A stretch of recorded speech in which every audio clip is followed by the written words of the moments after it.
The cost of a wedding day betrayal. The core issue in my relationship was always my wife, Alexa's, inability to set boundaries with her pathologically self-centered best friend, Stacy. I tolerated Stacy's invasive and entitled behavior, canceling our plans, showing up unannounced, and habitually forcing us to split the bill evenly for her expensive orders, because I loved Alexa. However, I drew a firm line at our wedding day. I told Alexa 4 separate times that Stacy could not propose to her girlfriend during our reception. Each time, Alexa promised she would tell Stacy it was a firm no. Microphone, the public betrayal.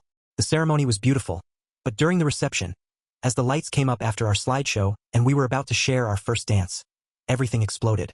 Stacy grabbed the DJ's microphone and announced she had something special to share. I looked at Alexa, and I saw her nervous, excited smile. She knew this was happening. Stacy's girlfriend walked out with a small box.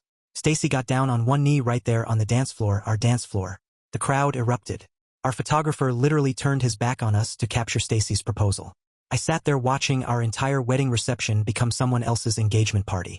When Alexa finally came back to the table after 10 minutes of chaos, beaming with happy tears, she said, "Wasn't that beautiful?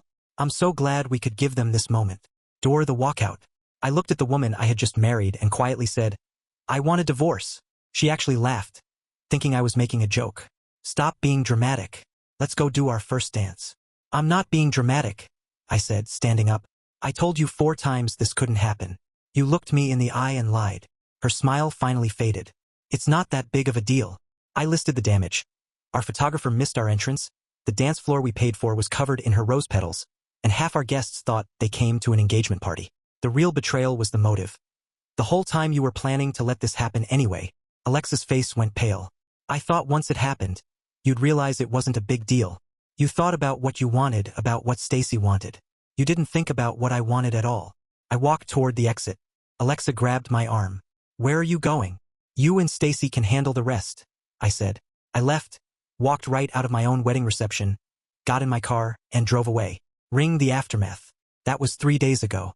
Alexa has left me 47 voicemails begging me to come home, apologizing, and saying she didn't think I'd actually leave.